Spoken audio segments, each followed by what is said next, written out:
InObscuria!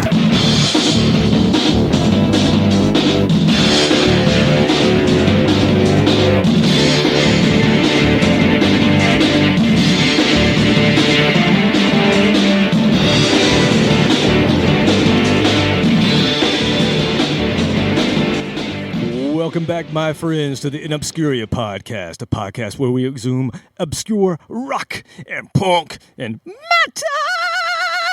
Oh, yeah. You like that one, didn't you, Robert? How do I top that? I can't just jump in and go, hi, how are you? Yeah. Well, let me introduce you. My name is Kevin Williams, and I'm joined today by the one and only, the man himself, sitting right across from me, looking lovingly in my eyes, I can tell right now, Mr. Robert Harrison. Hello! So I can't do it as good as you can. Yeah, I'm probably going to have to edit the hell out of that. Go for it. I probably just It's fine. Just It's pinged fine. everything in the red. It's fine. Man, how you doing? I'm doing well, doing well. We got a good show coming up today. I'm looking forward to this. I heard that we may be getting a visit later. Yes. All right. Well, Mysterious VIP a guest. mysterious visit. Is it from the other world? I hope I not. did not bring my Ouija boards. No, I'm not letting that in my house. Okay. All right. You told me you got this one, so I didn't do any No, I got seances this week, man. I didn't I reach got out it. to anyone. I Okay. got it. All right, cool. Well, hey, what do we do here? I didn't even say it. We exhume rock and punk and metal, and we put them in one of three categories. I always mention that, and I forgot to mention it. So it's the lost, the forgotten, or the should have beens. I'm just so excited I forgot my whole intro piece. Oh, well. It's the beer. I know. Yeah, the 2 sips that I've had of my beer so far. Lightweight. After you listen to us, not right now, keep it on right now, but after you listen to us, go check out these podcasts: Pot of Thunder, Growing Up Rock, Slamfest Podcast, Decibel Geek, Metal Up Your Podcast, The Dummy Room, Podcast Rock City, Cobras and Fire, History Science Theater, State of Amorca, which is a new one that I've been listening to. It's all about the Black Crowes. That's really cool. Potter Than Hell, The Kiss Room, Ages of Rock, and Monty's Rockcast. Monty's Rockcast. Monty's Rockcast. Who's Monty? Dude, we have been over this at least 5 times. Okay, we did an episode about Galactic Cowboys. Oh, that the Monty. bass player for the Galactic Cowboys is Monty. I'm thinking like a Monty Python themed podcast. Monty Colvin. Oh, all right. Okay. Sorry. All right, we're good now, right? Hey, don't forget to come visit us in Obscuria.com. Like us, share us, recommend us on Facebook, Twitter, and Instagram.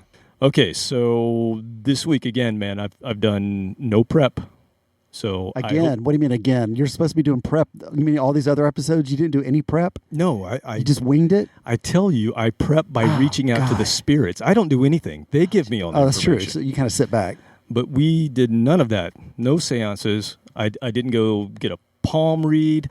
I didn't have any fortune tellers come by the house. I did none of that, which is normal, everyday stuff in my house. It just appears in your basement. We didn't do any of it. I didn't even go down to the crypt. I didn't see, my great-great-grandpappy. Well, I've worked very hard on this episode. I want you to know I just all the work this week to prepare for this. I'm exhausted from all that work, so I hope that pays off. Well, okay then. So when is this guy coming? It's a little stuffy in here. Maybe just open the window before we get started. Okay. Hold on. What the hell? I said open the window. What's going on? Is there water outside your window now? It's not raining. It's like a boat. Oh, like a ship. Magic ship? Oh, shit. Snap. It's a pirate ship. Look at that. Dude. It's kind of a funky pirate ship. What is that? It says Funk Pirates. Oh. I'm getting visited by the Funk Pirates. Awesome. Well, welcome, Robert. Who do we have here? So I'd like to introduce our very special guest. We have my friend Captain Ryan in the room, and he has not only brought some really interesting thoughts and experiences with him about music, but more importantly, he has brought us beer, which you can come every week. Every person that brings me beer is welcome anytime in my house, and we'll sit and drink it together. So the beer that he brought us today is themed beer to the show. I've got Thrash Can beer made by Scepter Brewing, delicious lager. What do you have over there? I have a little Scorpius Morcella. And introducing my friend Ryan. What are you drinking, Ryan? Arr. Well, he does have a captain hat on, doesn't he? I brought myself a Lizard King Mosaic Hop Pale Ale from Pipeworks Brewing Company.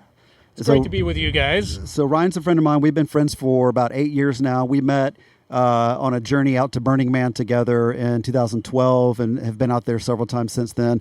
Ryan is an actual captain of an actual pirate ship, and the crew members and our fans, we all gravitate around the fact that we like funk music. And so he named the ship, the group, kind of the Funk Pirates. And Nice. so...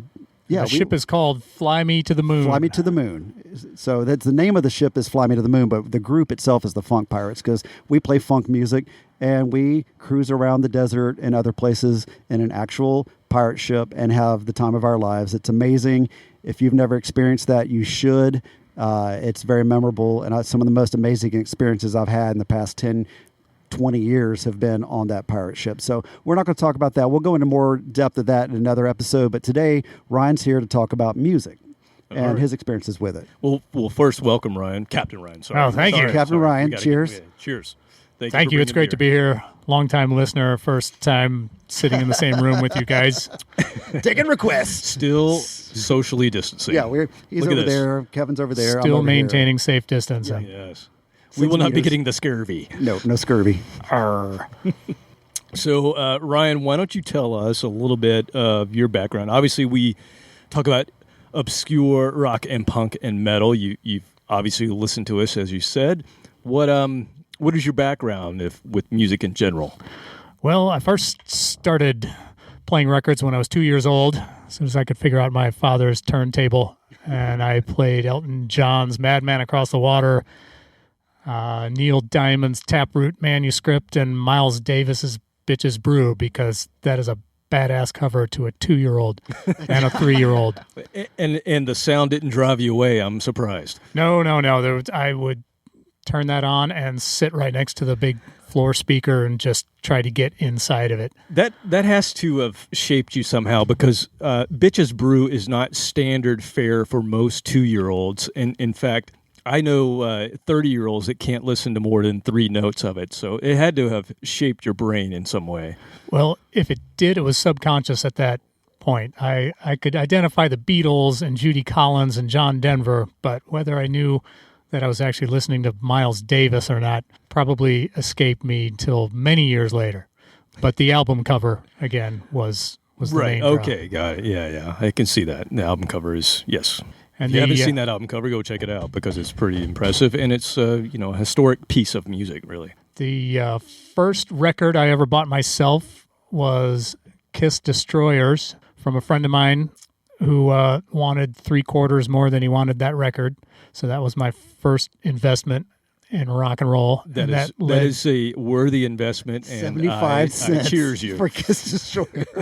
I got to say, I did not know what Kiss sounded like. I only knew what they looked like up until that point. I may have been in 4th or 5th grade.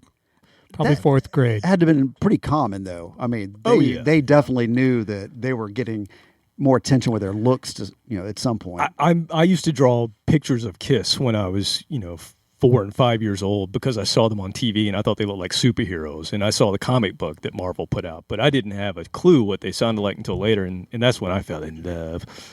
But that's awesome. What'd you think of the music? Do you remember your impression? Oh, I loved it. That was exactly what I wanted to hear, and that led to. Would you say that was the kind of sugar that Papa liked?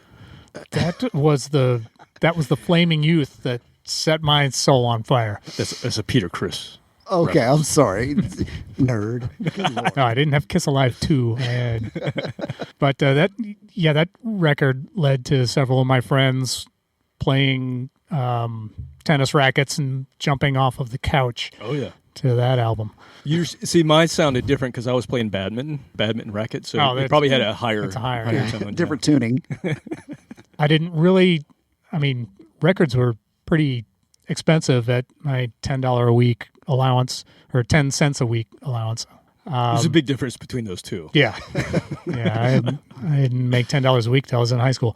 But what really happened was at the end of 5th grade, my family, my mom, dad, younger brother, and younger sister moved to Tehran, Saudi Arabia, where we lived for the next 4 years. My dad was in the construction business, and we went to an international American school with kids from 43 other countries.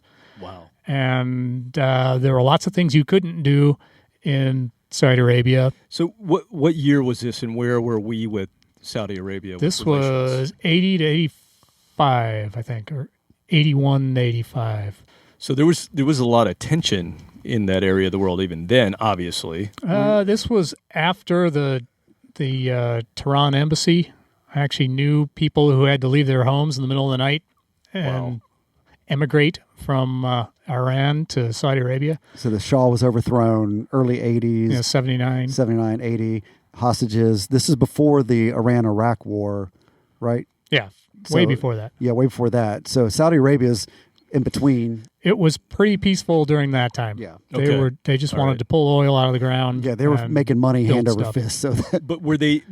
I mean, they're still strict today. So I'm assuming was any of that impressed upon you, like the strictness of their culture, or As a boy child, you could get away with a whole lot. Really? Women had, expatriate women had to cover themselves, not their faces with a full veil like the Saudi women, but they had to pretty much ankle to wrist and something covering their hair anytime they went out in public. Women weren't allowed to drive, so there were a lot of shuttle buses and hired drivers and things like that. that gives a whole new meaning to fur bus? Oh God, I went there. Oh, man. Basically the women didn't work. The husbands worked 6 days a week, and we went to church in secret. But Wow. we lived in a walled compound, which was the one we were in, was one of the nicest around. We had a great pool, tennis courts, squash courts, rec center, snack bar, and for junior high age kids, that was awesome. Now, how many Yeah, it was how all many families would be in that compound? About 120, I think. so Yeah, big, 120 houses. big Yeah. group of Wow. a big neighborhood within Yep. this walled compound. So I got to know. So kind of backing up. So when your dad tells you, "Hey guys, we're moving," do you remember how that went over, or what was going through your head? Do you remember that? Well, we got the news that we were moving overseas a while before we got the assignment. So and this wasn't military. This is just construction. Right. And I guess we all decided, my mom and dad decided that, yeah, that's a great thing for a family to do. Isn't adventure go is for it. It is an different? event. I mean, but it takes some cojones Oh, yeah. to make that move. Yeah. Oh, yeah. Usually there's a financial incentive that if you're going to go through all that trouble, generally the pay is pretty good, and then you come back after you've made some money and No, you take everybody with you. take everybody with you. Interesting. So, so these are your formative years from a musical standpoint, I'm assuming. Saudi Arabia, we had very little to listen to on the radio.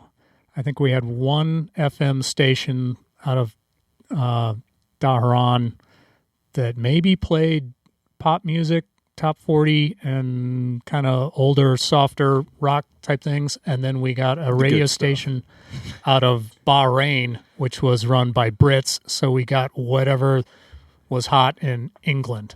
So, Okay. which to my memory was nothing but British new wave, except it wasn't new wave. It hadn't waved over to the United States yet. So we definitely heard. So you got British backwash. so you got it in advance of the movement in the States. yeah, Is we what you're definitely saying. heard Tears for Fears and Thompson Twins and stuff like that. Oh, really? Yeah, because nobody in the States knew The Hurting. So the first Tears for Fears album, even though it did phenomenally in England or in the UK, we didn't really know about it here. It was the next one that broke here. So there was a lot of that back then, especially with the first albums of those bands. But the main thing was, for one thing, you could buy Japanese electronics really cheap in Saudi Arabia. So boom boxes and stuff like Nice. that were available for purchase to a junior high school kid. And as a boy child, you could go downtown on the shuttle buses and go shopping. And the other thing that came from the East, we always thought Japan, but I'm not exactly sure, were pirated cassette tapes that cost about $1.50. So you could buy all the albums you wanted for $1.50. Were the covers like piece. Xeroxed? They were one-sided. They were usually on a blue background. You got the front cover reduced to a rectangle, and you got the track list on the back. And then for an extra, some tapes that went for $3, twice as much, you sometimes got liner notes and oddly translated lyrics, Nice. which were hilarious. Please tell me you still have some of these. I've found my box of tapes, and I hardly have any of them left. Oh, man. I have to go through that again. But I remember my Van Halen 1984, the lyrics for Jump, where I get off and nothing gets me down. You've got the touch. I've seen the topaz surround. David Lee Roth was deeper than I thought he was. Wow. He was really into the New Age crystals and movement. And I imagine the bootleg cassettes were tolerated because of the lack of album art to some extent, because the actual album art for a lot of this stuff in the 80s probably would not have been allowed or deemed controversial. The cover art would be censored if there was anything wrong with it. Yeah. And So bootleg kill 'em all. copies actually helped. My cover of the Go-Go's, Beauty and the Beat, just looked like four blobs. They couldn't tell what they were. Can't see those ladies. Yeah, the cover of Def Leppard's High and Dry, the body of the diving guy was just a yellow trapezoid. Oh, I wish they would have put a burqa on him. But another thing was, since all these tapes were on 60-minute and an LP is shorter than 60 minutes, they put bonus tracks from other bands on your tape. And you had no Nice. clue what they were? Well, like, I would have never bought a Black Sabbath album because it sounded scary to me at the time, but my Night Ranger album had 4 tracks from Black Sabbath, Sabotage, Oh, which is now my favorite album. Black That is such a Sabbath great album. All right, what's your favorite song off that album? The Thrill of It All. Okay, I was going to say The Red. I love The Red. That is, God, it's But I remember going through that, and I don't know what year it was, but over several years of being exposed slowly to things like Black Sabbath, and those minor chords they had, or whatever The Devil's Chord. the Devil's Chord. And you listen to that, you're like, this is probably bad. I shouldn't listen to this. This I don't know. This is going to get in my brain, and it's subliminal or whatever. And it did. And having to get past that and just enjoying the music and not worrying about what messages it's sending me subliminally or the Actually, everything backtrack you or just something. said was false. It actually did get in your brain, It and did that's get why my you brain- in are a good here way. today. It got in where my brain you in a are. good way, yeah, but not in a bad way. I didn't go out and start a cult or anything like that I know of. So going back to what you were saying, this really was the start of your pirating career. A long history of that. tapes. Raiding and pillaging, a lot of pillaging. So where do we go from Saudi Arabia? Well, I think while I was in Saudi Arabia, one of the things you could do, we'll say, besides the swimming in the pool for 5 hours a day and then hanging out Because it's in the hot outside. air conditioning, watching movies for another 5 hours a day, and not really learning how to play tennis, riding BMX bikes around. Outside the walls of these private compounds was basically sand and junkyard. All this empty space was filled with construction debris and wrecked cars. Oh my God! and For a boy your age, that and sounds like heaven to me. flammable material. So that Yes. sent you on your other path. yeah. Yes, the pyrotechnician. I see. Yeah, we caused a trench full of garbage to burn for 3 days and put up a plume of black smoke that we could see from our school, which was about 15 miles away. This is why we're friends. And see- so do you see a maybe connection go into that a little bit, because I just want to make sure everybody has the context of what you guys do in your leisure time. So we're both artists. Ryan's been an artist a lot longer than I have. He's an amazing metal sculptor in addition to being able to make anything. But we shared a common interest in pyrotechnic sculptures and fire elements. Pyrotechnics. He's made a Sangbu the Dragon, Sangbu. Look it up on Facebook. She has her own Facebook page, Sangbu the Dragon. She's a actual fire-breathing dragon, beautiful dragon that's been all over festivals, Burning Man, you name it, all sorts of places. So that's an example you can see of some of his work. So that's how we started talking about pyrotechnic sculptures, and then eventually going to Burning Man, which is kind of known for, some pretty big fireballs and things like that. And we've put on some big shows with other people and just had a lot of fun. So that's how we got to know each other in the beginning. Big fireballs. So I'm seeing how this is all tied together. So not only music, but also Yes. everything with the fire and the metal sculptures and A little bit of destruction, desert. Yeah, I got Controlled accustomed to destruction. 110 degree. I was going to say, I never put that together until just now that, you spent a number of years in that same climate that we go out and camp. And he goes to Burning Man. He's like, whatever. It's nice and cool today. Reminds me of home. It's not my home, but my baby sister was born there. She's not a Saudi citizen because she's not Muslim, but she was the Saudi surprise. Number 4. We have to get to what we're going to talk about today, and this is actually going to be the start of something that I think we're going to do here. So, just so happens, Ryan, I'm sorry, I keep forgetting your title. Captain Ryan pulled up. Captain Smiling Ryan of the Funk Pirates, captain of the pirate ship Fly Me to the Moon. There you go. So he pulled up in this amazing pirate ship. We've done a couple episodes where we've talked about music from different countries, but this time we are going to get in this pirate ship and we're going to go abroad. This is going to be something we're going to start. It's called Around the World with Captain Ryan. We need bumper music with that. We need a little flair when you say that. We do. That was good, but I think it could be better. So next episode, we're going to have some bumper music with that. So first stop, let's go to Germany. What do you think? Germany? Germany. Let's do it. All right. So this is episode 43, man. Around the World with Captain Ryan, Germany. And when I say Germany, I'm going to go around the room here. This is how we work. I'm going to say my first thoughts on Germany is, I think Scorpions, firsthand. First thing that comes to my mind, German metal band. I discovered them early on when the video for We Will Rock You. What the hell am I saying? Rock You Like a Hurricane. Rock You Like a Hurricane came out on Friday night videos because remember in my little town we did not have MTV. So the only way I saw videos was on Friday night. Yeah, I remember that. It was on network television in the States. I can't remember if it was NBC or what, but we'll just say NBC. So I really think, when I think Germany, I think metal, because there's a lot of heavy metal that comes out of Germany. I also think of, when I think metal, I think of the European festivals and Wacken Open Air. That is one of the big one. If you're a metal band and you play Wacken, that's in Germany. They have it every summer. That's just like a notch on your belt, something you can say you've done. So one day, Robert, we're going to put the band back together. We're going to play Wacken. Hell yeah. Hell yeah. I also think, in my head, I think the Beatles in Hamburg at the Star Club. Because you always hear about, that's where the Beatles really found their band. It was where they found their sound. I've seen pictures of that, but I've never heard what it actually sounds like.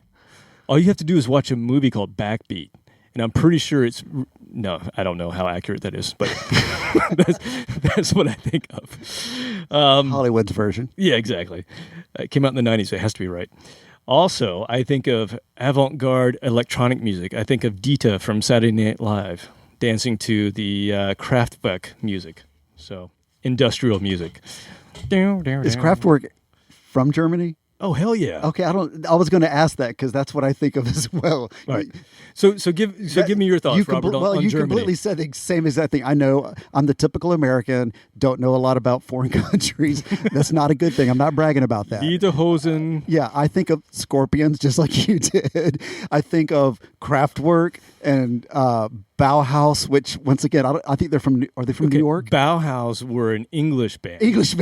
I'm not even close, but still, that's what I think of. And I think of Roger Waters doing The Wall.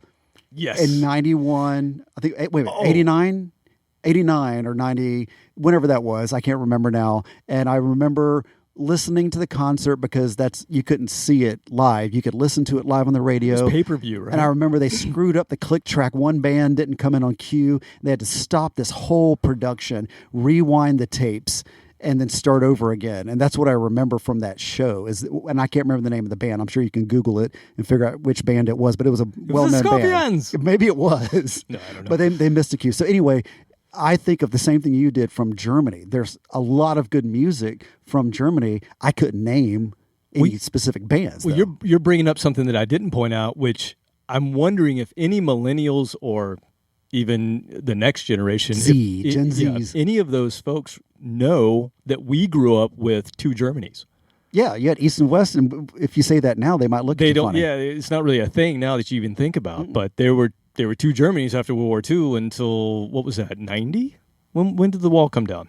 That's what, 90 or 89. 89. 89. It was right around that time. It started in '89. I mean, talk about high tension. Just, everybody thought, it was a Cold War scenario. Everybody thought the world was going to end, and it was all going to be because of West Germany and East Germany. But then it took a complete different turn, and all of a sudden they came together. I mean, there was a lot of tension, a lot of Cold War shenanigans on both sides. Yeah. And then U.S. versus Russia through Germany. The country unified, and the wall came down within a very short period of time, and it was kind of stunning to a lot of people. And the Soviet Union collapsed, and yada yada. History is there. What say you, Captain Ryan? Germany was definitely scorpions. Ever since Love at First Sting, and then going back through all the other tapes I could buy for $1.50. And so was that a pirated tape? Absolutely. That's the only way we'd hear it. What did they do to the cover of that one? Because if I remember correctly, it has a woman getting a tattoo on her thigh, is it? If I'm remembering that correctly? There was not a problem with that one. Huh. Really? I don't remember that being censored by the Matawa. Missed that one. They missed that one. They thought it was a dude. Inner thigh was a no to be seen. But then, Scorpions, and then Accept. I listened to that a lot. And we should have said that one. Balls to the wall, right? And realized that these guys are singing about much less friendly things than Scorpions were.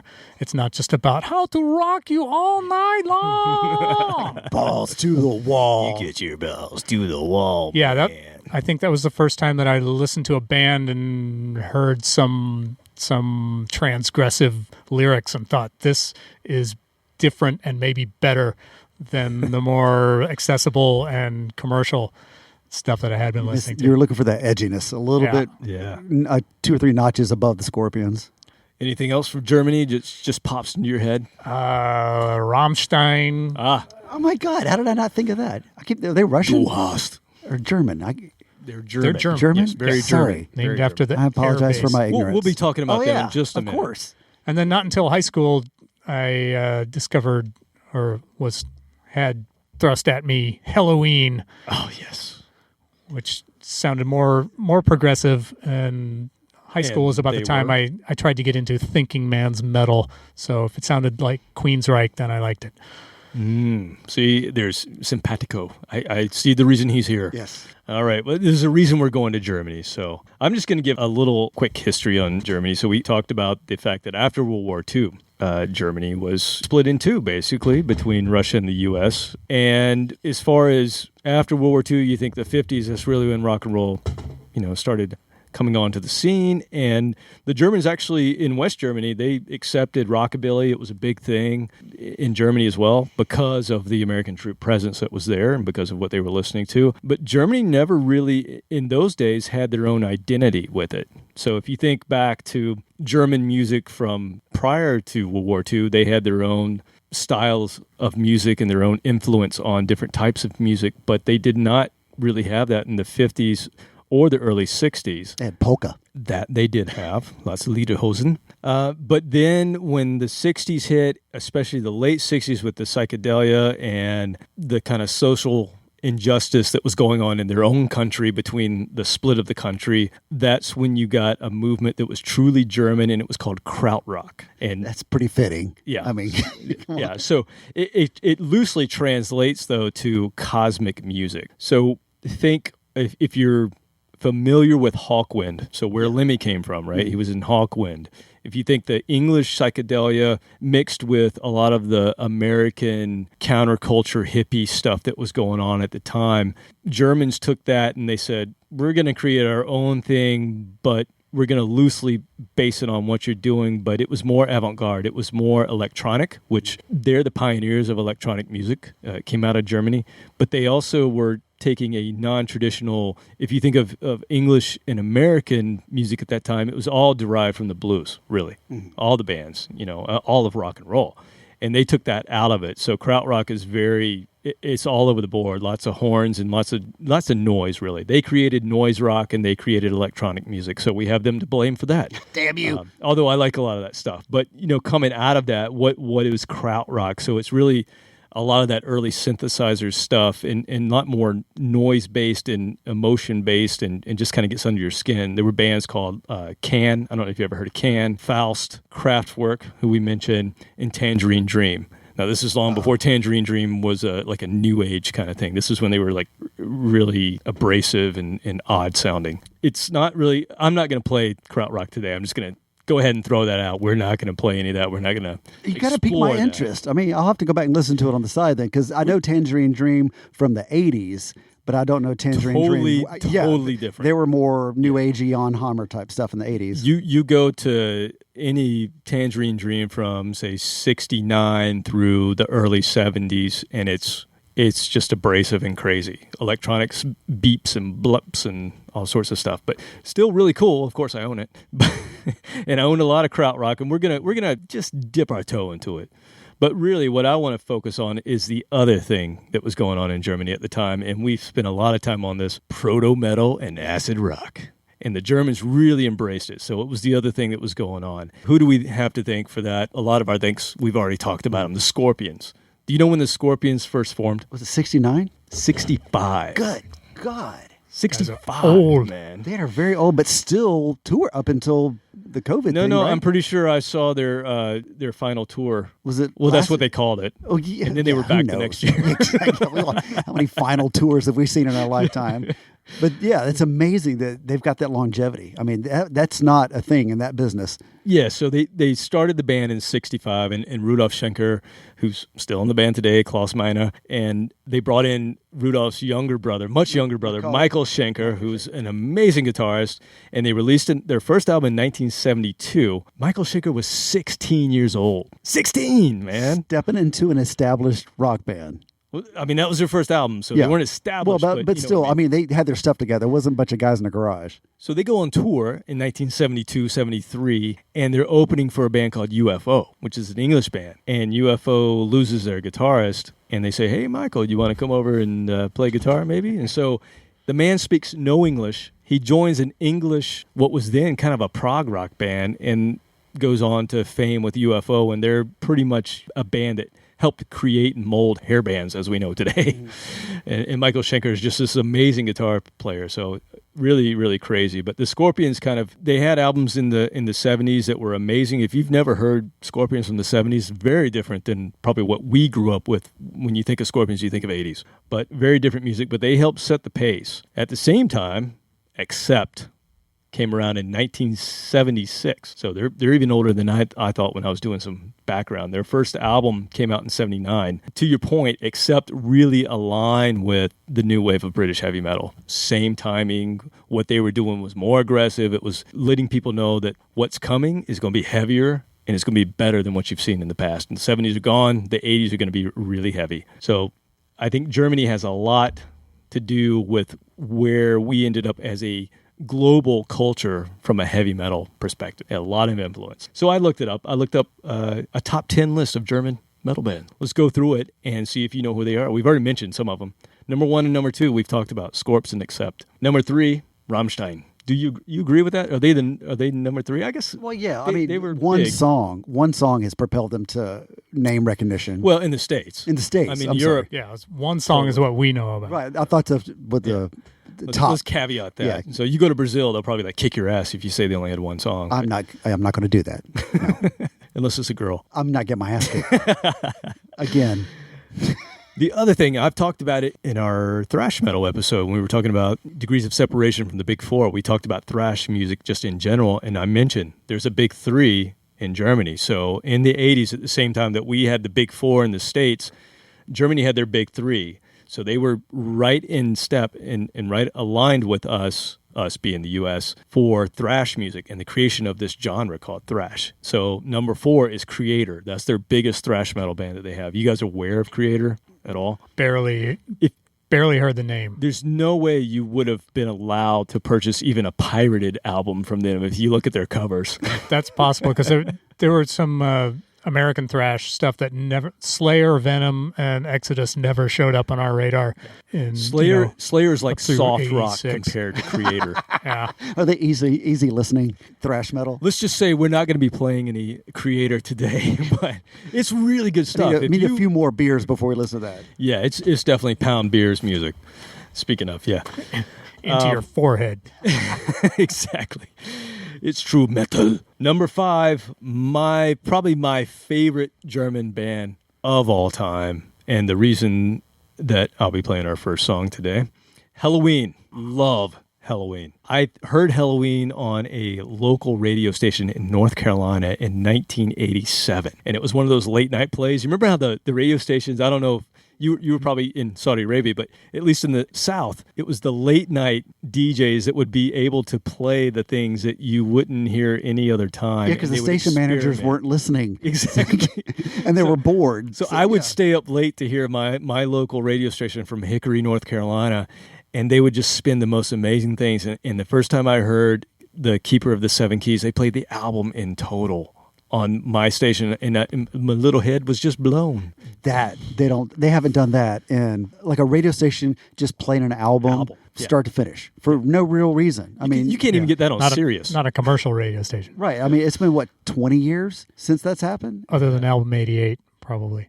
Yeah, but that's a college. That's a college station. This was not a college station. This was an AOR station, one of the last AOR stations in North Carolina. And so they just blew my mind because I was really, at the time, in 87, I was really getting into Iron Maiden. I mean, that was my jam. Iron Maiden and Kiss, those were my two bands. And to me, Halloween was almost on the same level as Iron Maiden. I don't know how you guys feel. Are you familiar with Halloween? Vaguely, I would see them on the Headbangers Ball on MTV. Because we're going to talk about that in a minute. We had MTV. And we did not have MTV inside Fort Walton Beach, Florida. no Saudi MTV. No, we barely had TV at all. But yeah, we did not have MTV. Yeah, we had. I think we didn't get it till 83 or 84. It started in 81. And but anyway, so we got to see. And the thing is, I didn't watch Headbangers Ball until probably late 80s. So that was my start of Dick. Excuse me. Thank you. I'm sorry, I was privileged. Let me check my privilege there that I had MTV at 18 years old. Yeah. Yeah, we did get to see some videotaped music videos that people would bring back from the States, and we'd watch them during our lunch hour in the library. So we got to see some stuff. That's kind of cool. I cool. did get to see Michael Jackson do the moonwalk. Oh, there you go. All right, so Halloween in at number 5. Number 6 and number 7 are the other two of the trilogy of thrash bands, Sodom and Destruction. Anything? Is that one band? No. Two bands. Because it's kind of a good name for I've heard that they exist, and I heard that they're thrash, and that's about all I know. So Creator, Sodom, and Destruction, I think we should make a playlist and put it out there. Yeah. And if you can make it through the playlist and not kill somebody... Oh, challenge. Challenge. Or yourself. Or myself, either one. Kill a person. Or yourself. Yeah. You could be you Jump or off someone the else. They're all amazing bands. They are more extreme, which is just the way Germany does things. More extreme thrash than anything we had at the time in the state. It's kind of like their porn. It's more extreme. 8, 9, and 10. I only know of number 9, so we'll see what you guys know. All right, number 8. I'm going to try to get the name right. Necrophagist. Necrophagist? Like necrophilia? Yeah, I was going to say something to do with dead bodies. I don't want to know what it's about. I really don't. I don't know these guys. No, that's Done. That's so German. They're outside of my InObscuria realm. That's so really we may obscure. have to dive into them at some point. Yeah. Number 9, The Ocean. I am very well aware of this. That sounds band. like an emo band. Nope. Progressive metal. So very, very cool progressive metal band. Number 10, Heaven Shall Burn. Can you imagine that they're a death metal band? No, really. God, knock me over Sounds with good. a feather. Yeah. All right. Congratulations for using more than one word. That's how it sounds. Aren't they the only band on that list with more than one word in their name? Let's see. No, Because Sodom and Destruction wasn't one band. The Ocean, or in German, they say Die Ocean. D. Oh, really? And Scorpions are just Scorpions. They're not the Scorpions. That's right, dumb Americans. Okay, well, let's dive into it. It's about time, we're about 3 hours in, so let's get into some music here. It's the longest intro we've ever had. It really was, but well worth it. And again, welcome, Captain Ryan. Thank you. I'm going to take a pause to get Everybody probably drink. another beer. All right, so before we get into the bands today, we just refueled. I have a little temporal purgatory. Thank you, Captain Ryan, for temporal purgatory. What are you drinking over there? I've got a face melter, apricot mango goes. Wait, it starts off as face melter, and then you go into apricot Apricot. mango. Wait a minute. That is false advertising right there. I want like cayenne pepper and mace. So or I'm, something to get in my I'm beer. Southern. Is it apricot or apricot? Oh, it's apricot if you're from the South. In this case, it's apricot. Apricot. All right, so I'm gonna open this up here. You got some of that apricot. And Oh, it was mango. not a very good pop of that can. Let's see how we do. How is it? How is that face melter? Nope, this is Temporal Purgatory. Oh, temporal purgatory. Sorry. I like it. It's a little sweeter than I thought it was going to be. Between the apricot and It's your not hell, sweet it's beer. purgatory. Exactly. Yeah. So it's not. it's not sour. It's a good point. I wasn't making that connection. Thank you both for correcting me. All right. Where were we? Okay, we're on our trip to Germany. Get on the boat. First stop should be Hamburg. Clang. Sound good? Yeah. Yeah, I don't have any more sound effects, sorry. Hamburg, this is a band from Hamburg formed in 89. And I'm going to totally cheat with this first pick. I mentioned how much I love Halloween. Well, I'm going to play a Halloween song played by Gamma Ray. So Gamma Ray is a band that was formed by Kai Hansen, who left Halloween in 1989. It's a family band. Kai Hansen was the original singer of Halloween. So the first album came out in 85-ish, 86, and he was the singer and guitarist. And then they got a singer who sounded more like a Bruce Dickinson, Rob Halford style singer named Michael Kiska. And he sang Keeper of the Seven Keys Part 1 and Part 2. And those were the first albums that introduced me to Halloween. And I would say Keeper of the Seven Keys Part 2 was probably their biggest commercial peak that they had in the late 80s, and specifically a single called I Want Out, and that's what I'm going to play, but by Gamma Ray. So I'm sort of cheating. It's not quite obscure, but it is because it's by Gamma Ray. And No, that fits. That qualifies. okay, good. Yeah. Gamma Ray, basically, Kai Hansen continued what he was doing with Halloween, but he left Halloween because, well, there's two different stories, but his story is that he felt like Halloween had become too big. He wanted to kind of scale back a little bit. And also there were some tax issues with the band, so he wanted to avoid More those. Specifically, there were tax issues. Yeah, so let's just get to it was about money, okay? So so his last tour, however, with Halloween was the MTV Headbangers Ball Tour in the States with Anthrax and Exodus. And I remember this fondly, even though I didn't have Headbangers Ball, I didn't have MTV. I remember our good buddy, Brandon Still, having this huge poster on his wall that was Headbangers Ball Tour, and it had a picture of Exodus and their logo and Halloween and Anthrax. And I remember that on his wall vividly to this day, exactly what that looked like. And it actually hung in the Big Jack Pneumatic rehearsal space for a while. I don't know if you remember. I can even picture it on that wall. A lot of things I don't remember from those days. Well, but it's okay. there were lots of things that were going on at that time. But anyway. Wait, was that one we covered up the hole in the wall? Yes, that was the poster that covered the hole in the wall. So we rented a band house, knocked a hole in the wall the first day we rented this house to make the practice space bigger, had to patch the wall back within about 2 hours because the landlord was coming over for a surprise inspection. With like a balsa wood. What was that? It was just real thin plywood, and we've hung posters over it to hide the thin plywood covering up the wall. And we had to everything be was fine. careful when we were painting it not to poke through the Yeah, wall. it was so thin, but it passed. He walked in and said, "All right, everything looks good," and walked back out. And tear it back down. Yeah, so anyway, this was a poster I remember very vividly on Brandon's wall. That's when Kai left. He formed this band Gamma Ray, and they actually toured with Halloween. There was a big tour in the early 2000s where both bands toured together. So they remained friends. He was, it was a split that they've actually released 11 full-length albums on their own, which is pretty impressive since 1990. And I'm actually going to play a song from a live cut. I think this is the first live cut we've ever played on this show. I think we've always done a studio release. Oh, come on. We've had 40-something shows. I don't think we've ever done a live cut. So this is actually from a DVD called Hell Yeah, but I don't think they said it that way. Is that German? Hell yeah. Yeah, Southern Germany. Southern Germany. The name of the DVD is Hell Yeah, the Awesome Foursome, and the Finnish keyboarder who didn't want to wear his Donald Duck costume, live in Montreal. Honest to God, that is the name of this DVD. In German, that's all one word. Yeah, it must be a translation thing. And in German, it's Sprechende Fragen. This DVD actually was in the German charts. It was in the Swedish charts as number one. In Sweden, we talked about Sweden. They rock. They rock in They Sweden. rock, and obviously they love German rock as Yes. well. So let's hear a little Gamma Ray play a little Halloween. Cheat, yup. I want out!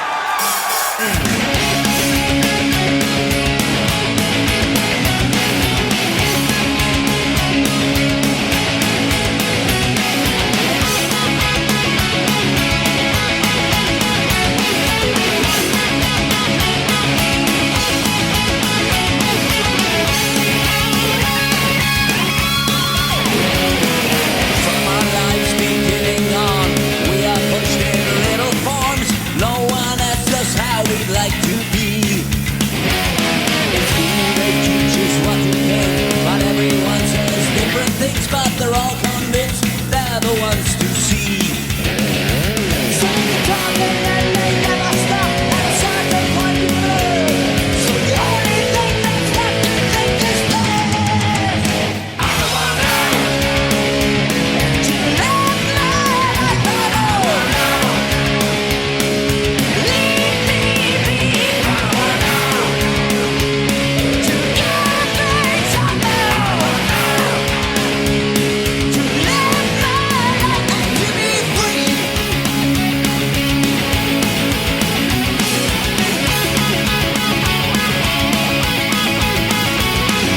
People tell me A and B, tell me how I have to see things that I have seen already clear.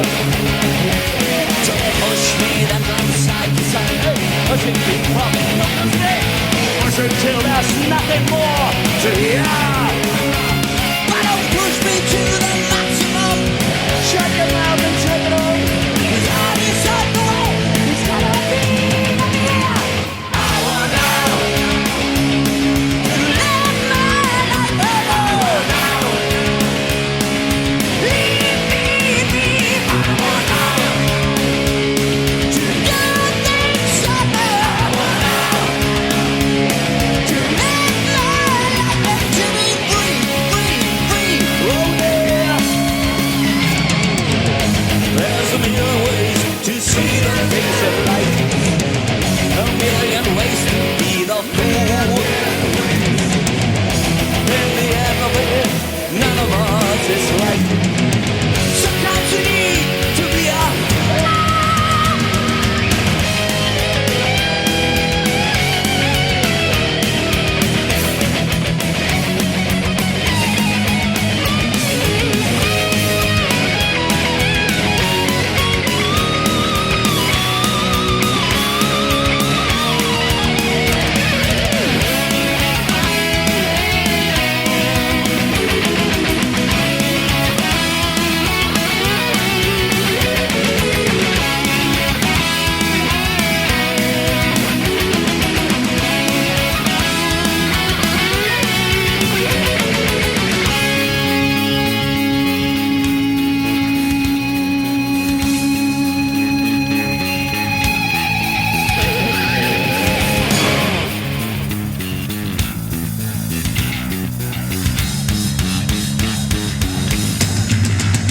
Leave me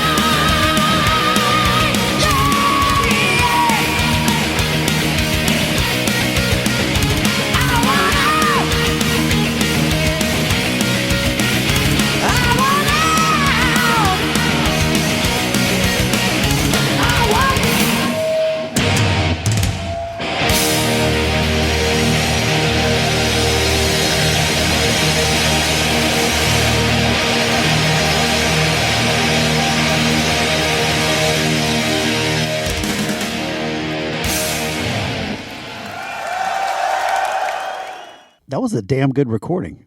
I don't usually get impressed by recording quality, but that was Came off a impressive. DVD, so No, but I mean, Yeah. even just the concert level recording that they had. The band was really tight. Obviously, that was part of it. That sounded really good. So are you familiar with this song at all? No, not at all. Are you familiar with this song? I must have been because I've listened to those albums. But Keeper of the Seven Keys Part that was 2. 30 years ago. Kai did not sing for Halloween when that came out. The version that Halloween put out, Michael Kiske, which he was an amazing singer. But I thought, Oh, so Kai he had- wasn't covering a song that he sang in He didn't Halloween. sing it. He's covering the new Yeah. versions of their songs. It's basically like if Dave Murray from Maiden were to go out on his own and try to sing Bruce Dickinson. Well, what was their singer before Bruce? Paul Di'Anno. Yeah, that's what I was thinking more of. Where he was a good singer, he didn't have the range of Dickinson, and so I'm thinking that's more the same thing. But from that recording, the guy had a pretty cool range. I really like the guitars. I like especially listening to it in headphones, hearing how tight those two guitars were, and knowing that it was live, so it wasn't multi-tracked. I know when I was younger, before I knew what multi-tracking was, whenever I heard like a chorus pedal, I thought that was two guys playing the same thing on two guitars. But this is what that actually was. The twin guitars were so tight, it actually reminded me of some of the Japanese rock you've played for me that has, amazing guitar players that play these ripping leads but do it in harmonies. And a lot of people attribute that, they call it the Teutonic attack of guitars or whatever, guitarmonies. A lot of people attribute that to English bands or the Irish band like Thin Lizzy. Mm-hmm. You think of where did that start. But I'm going to play something in a few minutes where we're going to see, did it come from Germany? So let's keep it in metal. Now, I'm going to say here that we're not going to visit every town in Germany and just play metal. Germany has other types of music. We're in a boat. We are in a boat. Good that we could get to Hamburg by boat. I'm glad that the Rhine really goes down most of Germany and we can just traverse it. Very scenic. People pay a lot of money for this tour that we're getting tonight. Yes. There are 5 major rivers in Germany: the Elbe, the Ober, the Main, the Rhine, and the Danube. Damn, throwing some knowledge bombs This out. is why he's a captain. He knows on a pirate he knows how to navigate. Exactly. So I think next we should go to Stuttgart. Anyone? Stuttgart. Oh, I know it. Yeah. Let's go to Stuttgart. They make cars there. Porsches. Yeah, they don't make any other cars in Germany, right? That's it. Stuttgart. Only ones that matter. So let's go to Stuttgart, and we'll talk about a band that was formed in 1982, and their name is, see if you know it, Stuttgart. No, Sinner. Close. It started with an S. Sinner. Anybody? Sinner? No devil horns? No. I've been one. One-word band. Yeah, I've been one. Don't know them. All right. So this band has had multiple lineups over the years, featuring over 25 members. They're still around. And they featured members from other famous German bands like Accept, Bonfire. Anybody remember Bonfire? So there was a few German hair metal bands, Bonfire being one of them. They actually covered an amazing Paul Stanley song, Sword and Stone, on the Shocker soundtrack. I'm just going to throw out a little knowledge here. Oh, God. Bonfire with 2 N's? No, it's one N. That'd be good. No, one N. How about Udo? Anybody know Udo? Well, Udo is from Accept. He was the lead singer from Accept. When he left Accept, he formed a band called Udo with dots. Is it the umlauts? Umlaut. No, not umlauts. Umlaut? No. I must have the umlaut. Oh. They've had members from Halloween, they've had members from Gamma Ray, and they've had members from Primal Fear. Do you remember Primal Fear? Sounds familiar. Yeah, that sounds familiar. So we had a power metal episode not too long ago. We played Primal Fear. And I guess I should mention we played quite a few German bands, so it's possible we might have some repeats today. So we've played Gravedigger from Germany. We've played Rage. They're from Germany. We've played Primal Fear and Savage Circus. So maybe we'll have a few repeats. I don't know. We'll see what happens. See where the boat takes us, right? Sinner. They've released 19 albums since 1982. It's still around. Over 1 million albums sold. Over 19 albums. So it's a lot of sin.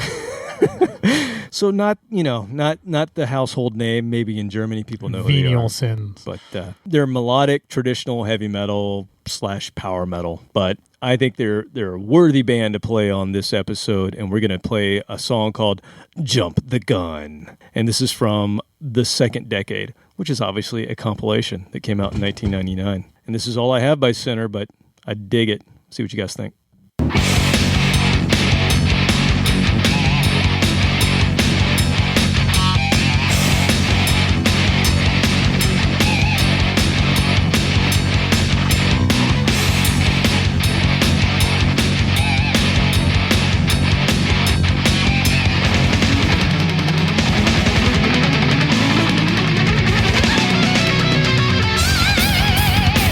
Dreams come and go.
That was very Dave Mustaine. I thought it was Judas Priesty. He had a little bit of that, a little bit of growl versus the high pitch Halford squeals, but the guitar, everything. There were enough pinch harmonics to really keep me interested because Lord knows I love a good pinch harmonic.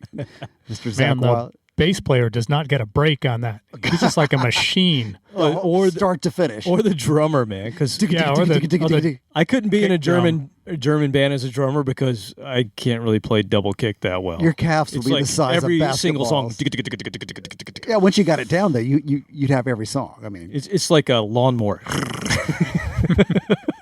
yeah, I mean, they earned every dollar they made on that song through their aerobic output on that song. How about the sort of cliche but awesome ending with the drums speeding up?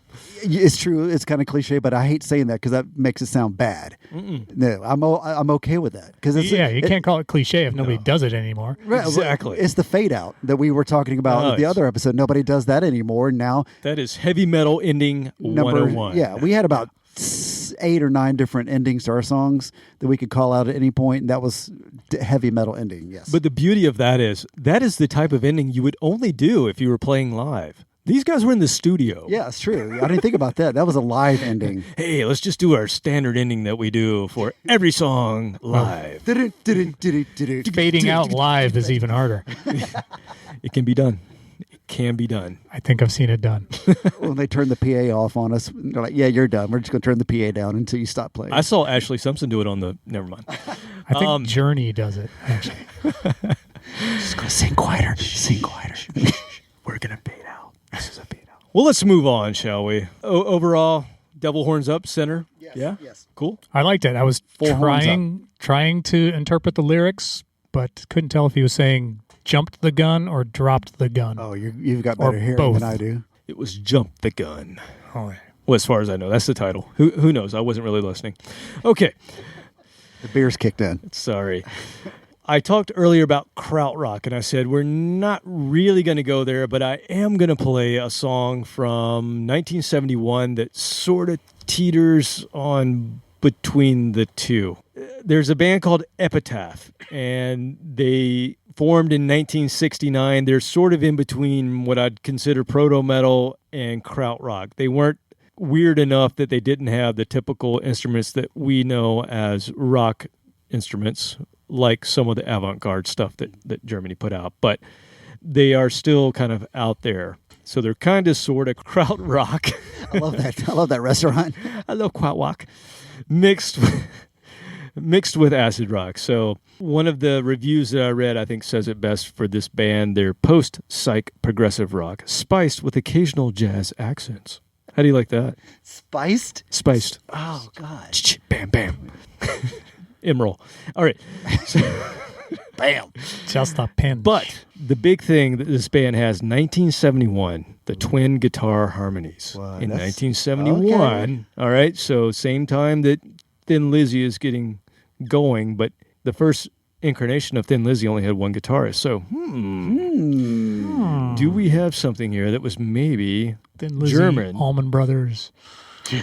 Oh, yeah. Allman Brothers. Yeah, that's chicken picking. It's a little bit different, but maybe. So this band has 6 full lengths from 71 to 82. They started off in this kind of krautrock psych space, and by the time they entered in 82, of course, they were metal. But they originally featured an English singer, which makes sense why we are listening to them today and probably know who they are, and they had a Scottish drummer.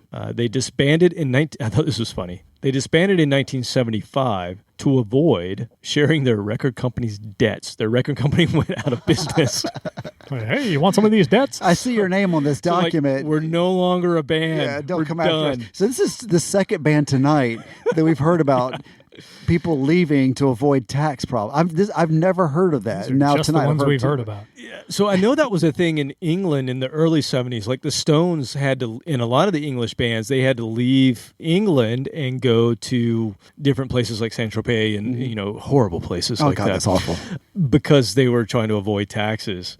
But I had never heard it with the Germans, but apparently it was a thing there too. So yeah, their company goes bankrupt and they basically split, and then they reform a year later after avoiding said taxes. And they basically played at that time in the mid late 70s. They played these prog rock festivals, so that was kind of their thing. And then as the new decade started in the 80s, they transitioned to some of these bigger European festivals where they played with the likes of ZZ Top and Saxon and Joan Jett. So they were on the bills with these bands that we've heard of, but largely I don't think most Americans know who Epitaph is until today. So this is a song from their debut in 1971. I think it's their debut. Yeah, we're going to call it their debut. Let's go with that. This is called Moving to the Country.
loved it. But as you were introducing the song, you downplayed the significance of the Allman Brothers by referring to them as, quote, chicken pickin', I believe is your adjectives, unquote.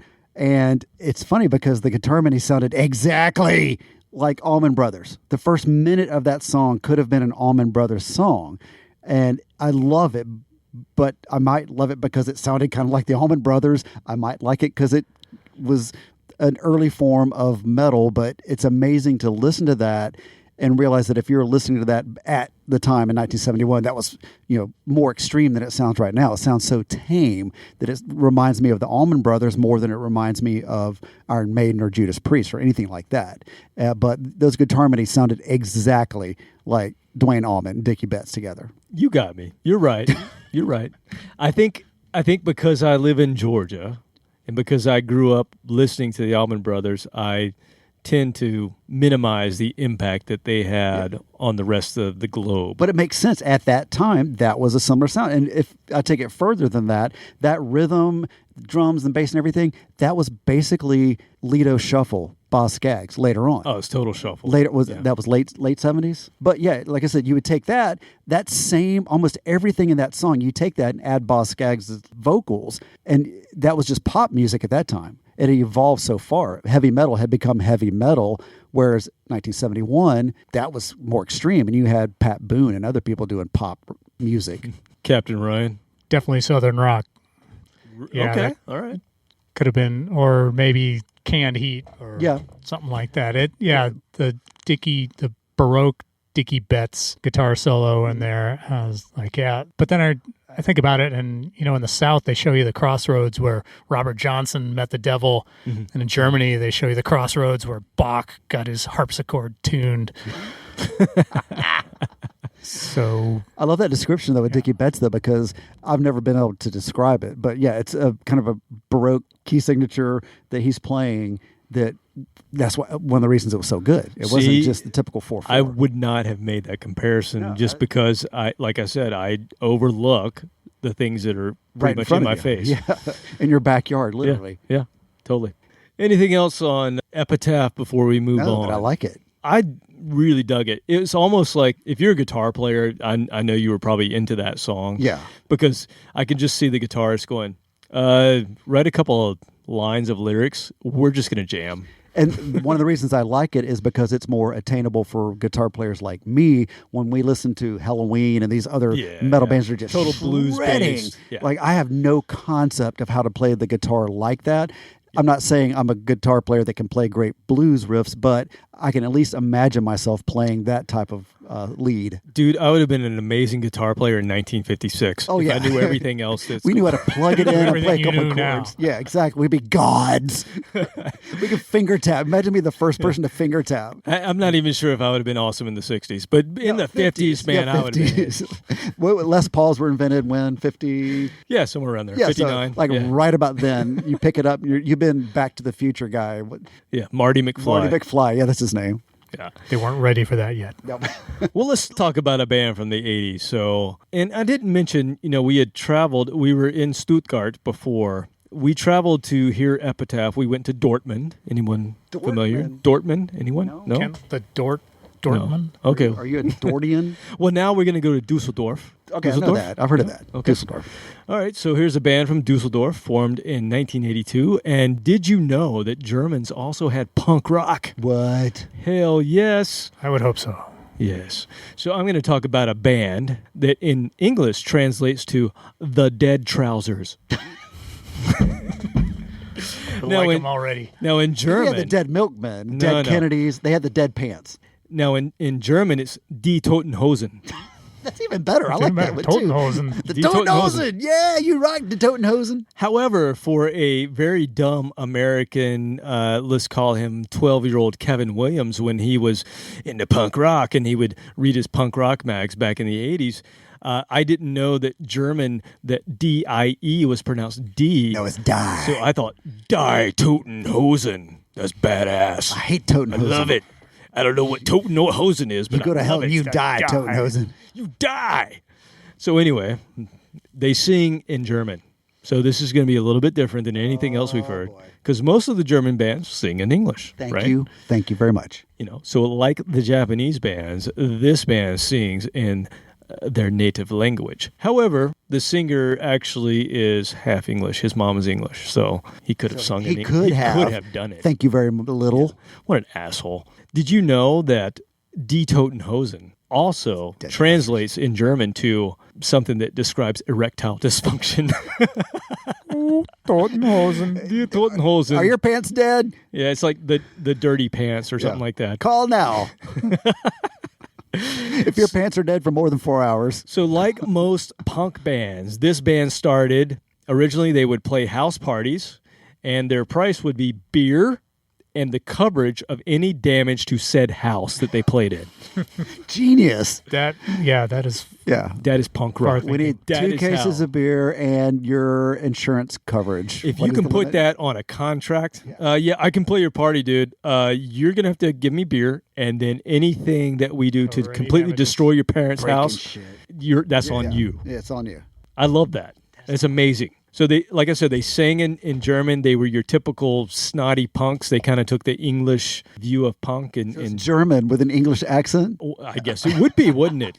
I don't know. Well, he grew up in Germany, so maybe he was completely German, but his mom was English. So anyway, so it's kind of that 70s, early 80s English style. It's not American hardcore per se. So maybe a little more melody than say our U.S. hardcore. Now, their second album, I just have to say, this is very relevant, and you guys should be fans of this band, because their second album pictured the band members dressed as pirates aboard a pirate ship, and it established their ongoing logo, which is basically the Jolly Roger. So you guys should be totally down with this. we should be Captain Ryan, you should know of this band. down Vista Totenhosen. When we do the episode on pirate rock, they get thrown in as a curveball. Die Totenhosen will be in. Yes, absolutely. So they did have a number one German hit, not so much here, in 1993. And because they had a number one German hit in 1993, they supported U2 on their Zoo TV tour in Germany. That's a pretty big gig. That's not shabby. It's not a bad gig. That's a good gig. In 1994, they went over to the States, and if you think about what was happening in 1994, they supported Green Day on their tour. Yeah. So that's pretty badass as well. We opened up for Skid Row, but what's his name had already left the band, and everybody's kind of Dude, they're bitter. still awesome. They were actually I love better than. Was that the morning that they played at Fido's in the back? No. This was at Lakewood, whatever it's called now. Was that Skid Row? I thought it was Vince Neil and Poison. And Skid Row without Vince Neil Sebastian. and Poison? They were the third one. There was a third It was a band. trilogy. It was a trilogy. You Yes. can just put whoever's left into one band and they play the hits, and that's all what. that's left. That's what mattered. Let's just divert another from time. Die Totenhosen for a minute, and let's just talk about that, because that was the first and only time that our band, Big Jack Pneumatic, while on stage, saw a pair, or I should say, yes, More than a pair.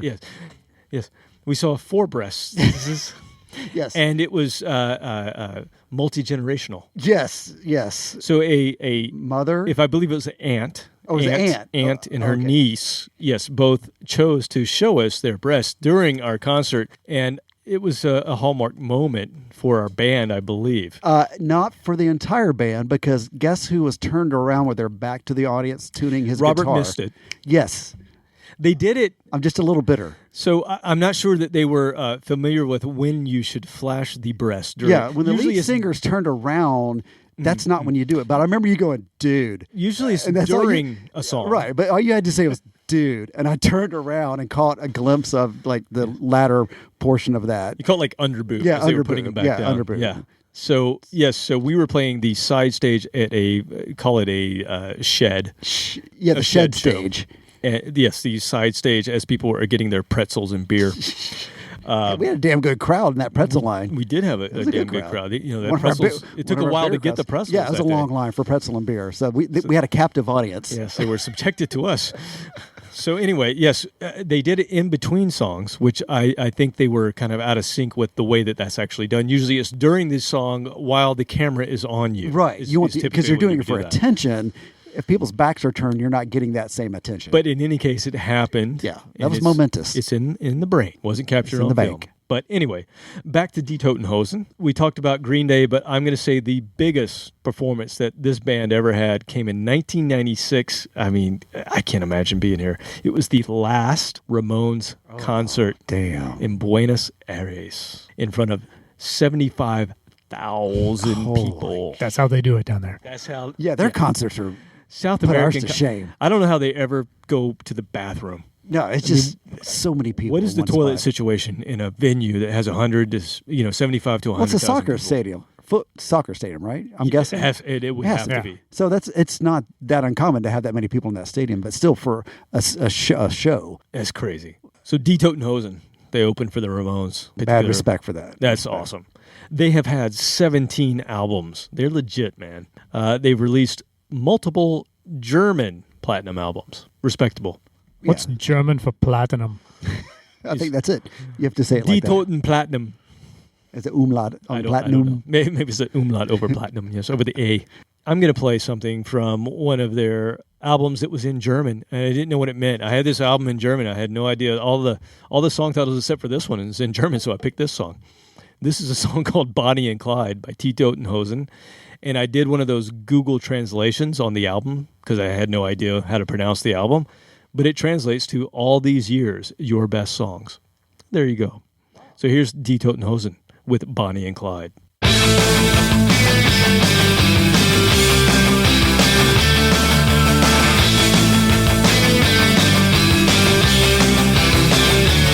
Wir sind uns vorher nie begegnet, doch ich hab dich schon lang vermisst.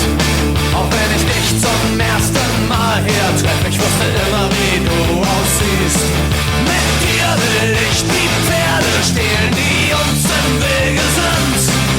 Ich geh mit dir durch dick und dünn, bis an das Ende dieser Welt. Leg deinen Kopf an meine Schulter, es ist schön, ihn abzuspüren. Und wir spielen Bonnie und Clyde. Komm, wir klauen uns ein Auto, ich fahr dich damit rum. Und wir spielen Bonnie und Clyde.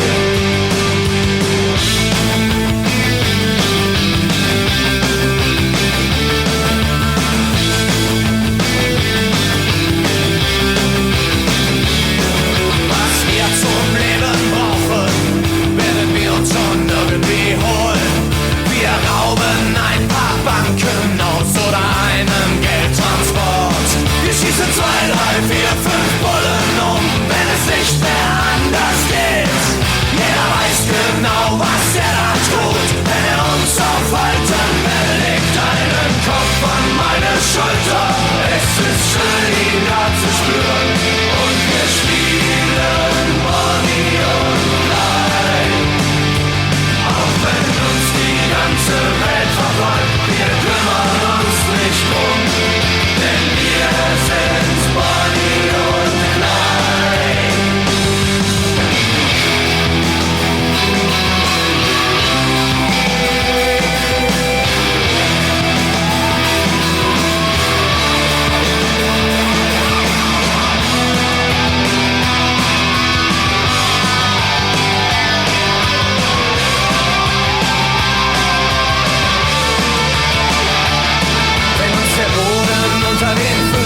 I both really wanted to sing along with that.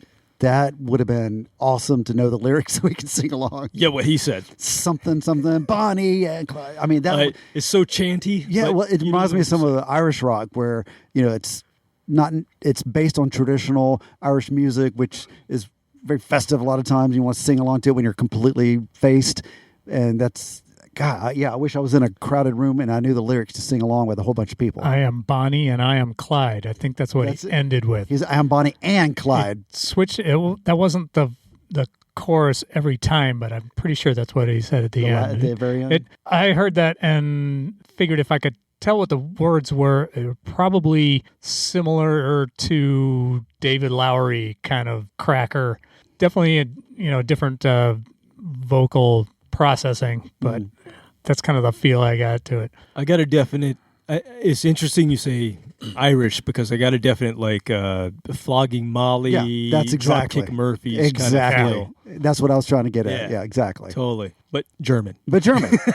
German. Yeah. But God, that's to me that's really fun punk rock. Oh, that's good stuff. That is really drinking edgy, music. That is drinking music. Rather, it's not fighting and throwing beer on people music, but it's just actually drinking beer. Not music. yet. Not yet. Yeah. Let's into the set. You might be fighting. So in the festival, maybe. Yeah. Is drinking beer and then pissing in the bottle and throwing it at the band. So that's the typical English behavior. God, thank God that never happened that I know. That's of. not something we do in the States. No. Yeah.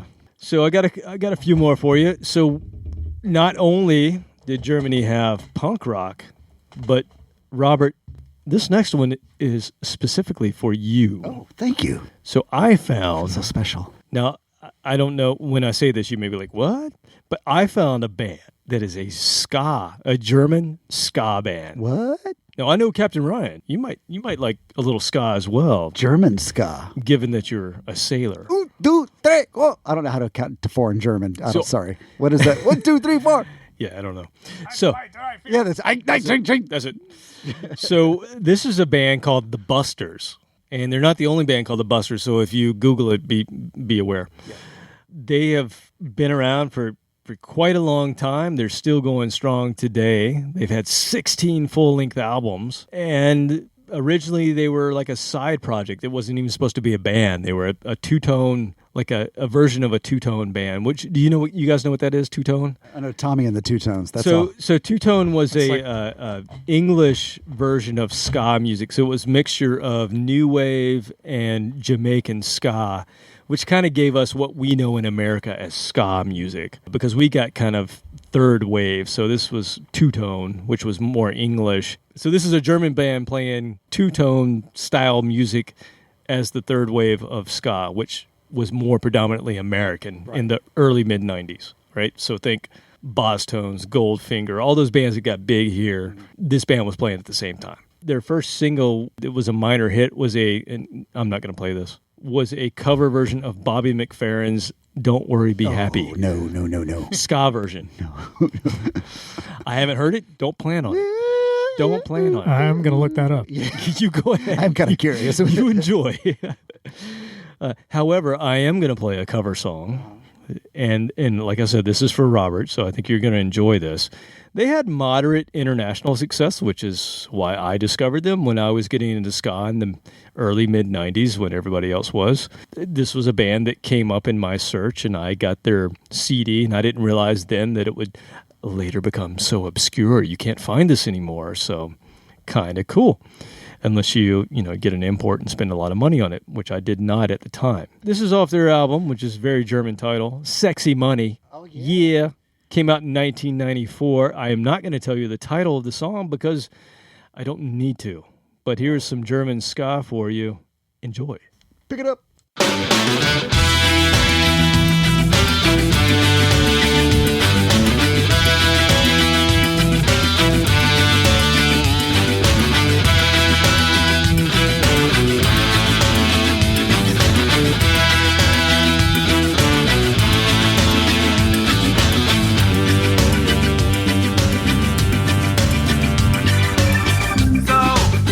So you think you can tell heaven from hell?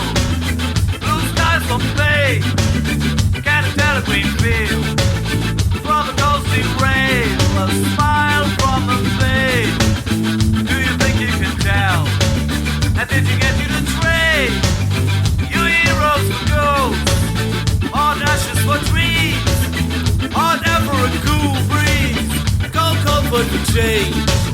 And did you exchange your walk on a pot in a wall for a lead roll in a cage?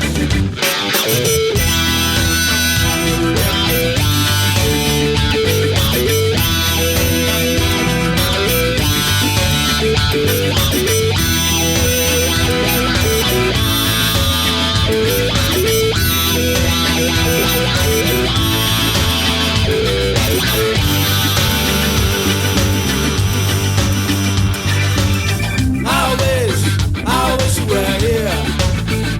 We're just two lost souls living in a fishbowl, year after year, walking over the same old ground. And what have we found? The same old fear. I wish you were here.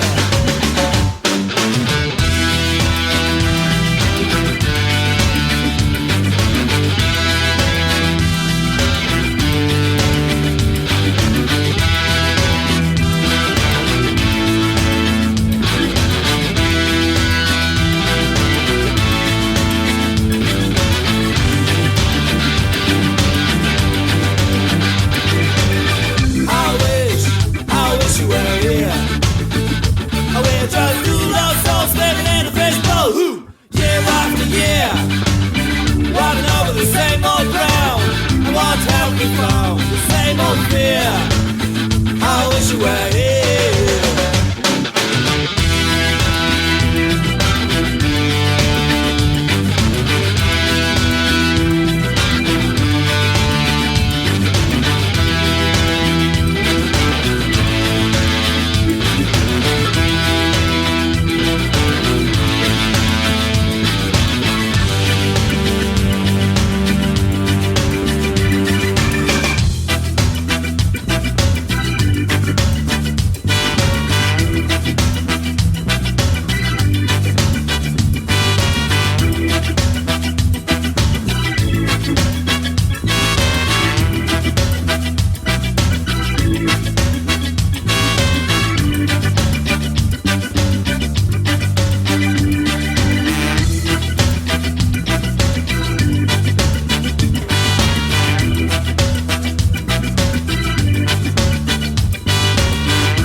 Floyd. I thought you'd like that. Yeah, for those that are listening, if you don't know what song that is, please send me a message through the InObscuria Facebook page and let me help you because you need some help. Nothing the least bit obscure about that song. But have you ever heard a ska version? The treatment that of was it, though. that blended better than I had imagined. Right? It had a ska Hammond, a Hammond organ that was ska. I know it's other people know about that. That's my first knowledge or becoming aware of a ska Hammond organ. So that was amazing. Sounded like he was pedaling the thing. Yeah, I couldn't figure out if it was I think it was a lot of like left hand, right hand. left hand, kind of right. stuff. But Yeah, that added a nice touch to it. It was a nice arrangement of it. It was very respectful. David Gilmour would be very happy with that. yeah, and let's just restate that Robert is quite the Pink Floyd aficionado. Yes. So I thought that was very appropriate. Very And- anytime. And that's it's a very mellow song, and even though it's sped up, it's still mellow, and it's a happy song. So I have one more song Happy for song, you guys. and that treatment of it made it a happy song. Yeah, that's what I meant. Yeah, that version's a happy song. It's not as longing and sad. Yeah, but that version was a happy Right. song. That's kind of a signature of ska, is playing sad tunes at an up. It's Beat. true. I don't know of any really Happy sad tempo. ska songs. Exactly. We'll have to look into Unless that. you listen to the lyrics. No, I don't wanna do that. There's really no slowdown on But a when you ska get song. it's hard to be sad with that. It's like polka. It's the island way. You can't be man. sad listening to polka music. But I heard the heaviness on the electric guitar is probably what makes it German ska. A little bit of wah pedal on there. Yeah, it was kind of like there's tasty. an extra guy on stage with long hair playing a Jackson. And exactly, or Kramer. He doesn't, Kramer. He's playing a Kramer. He's playing a hammer. A BC And Rich. He doesn't exactly fit with the rest of the ska band, but I could totally see that. Well, the funny thing about that is the only album other album that I have by this band is a live album. And live, it's even faster. And I was going to play that, but I thought, I played another live song, so I'll do the studio cut. But in that, he's really ripping it. And I can just think, this is his moment, because other than that, this band is pretty traditional two-tone, where the guitar is really toned down. Yeah, it's more of a background instrument. So, yes, so it's all the upstroke stuff. So he was really letting loose on that. All right, I have one more song for you guys. All right. And arg, I just have to say, the best thing that Germany ever did, you guys have to agree with me, is to give us pirate metal. Yes. Yes. We've talked about this. We played some pirate metal on our last 80s episode, and I'm sorry, but we got to revisit. We got to go back to a band that was formed in 1976 and are credited with creating the genre. This is defining music here. Wow, this is special. I'm glad you saved this for the end. There would be no pirate metal without this band. A sad world without pirate metal, would be. And I'm talking about Running Wild, the band that has released 16 full-length albums. I think they've had 4 final tours over the course of the year. Kiss. Exactly. In 1987, after being more of an occult-based demon band, they decided to become a pirate band with their album in 87 called Under Jolly Roger. Well, their second album after Under Jolly Roger is called Port Royal. I can't say it any other way. And this is where they really embrace their pirateness. Is that a word? Yes. I don't know. Yes, it is. Okay, it is. Cool. Is that something they say in the pirate world? I don't know, Captain Ryan. What? Cool. Pirateness. Pirateness. Embrace your pirateosity. We're more Piracy. We're more interested in embracing the booty than Yes. Well, let's embrace that booty. We're going to give you a little Port Royal from Running Wild. You want to know where you are? In Port Royal!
I have to figure that out. I'm not sure if that's what you yell at a pirate rock concert. Yar!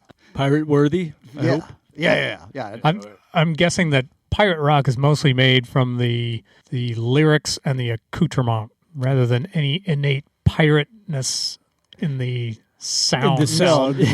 Music is pure metal, but it's the lyrics that makes it piratey. So let's just say there are pirate metal bands that there's a band called Storm that have a little more of that influence of the music of the time of you. If you think back to the 14. Plus the visual presentation. The too, visual sometimes. presentation is huge. Yeah. By the same measure, Iron Maiden could be called a history band. Exactly Or right. an albatross band. I mean, that's not that far removed Yeah. from Maiden, to be honest. And- Well, that's what I have for you guys. I hope I enjoyed my trip to Germany. I hope you guys enjoyed your trip. I picked up a bug on the way somewhere. I'm having to go hurl in a second. It was good. Bundes. De-COVID? No, just travel bug. Oh. You Okay, drink. I good. drank the water there. That's what you're not supposed to do in you don't Germany. do that. You don't drink drink the water in Germany. Don't drink the Don't water drink the out water the Rhine. anywhere else. Anywhere else. No, it was fun. It was a good trip, and looking forward to some more journeys. Get out and see the world. We've been cooped up for too long. Absolutely. Captain Ryan, thank you for getting us out of our comfort zone and Yes. for visiting us. You're welcome. Maybe next time, since you are the funk pirate, maybe next time we can explore a little bit more in your realm of the funk world. Let's bump up against There are 7 seas and even more continents. R is a pirate's favorite letter. pirate funk. It's also his favorite word. My Anyway, favorite is you had me at R. thanks, man. Appreciate it. Thank you. See you next week. See you guys. Thank you.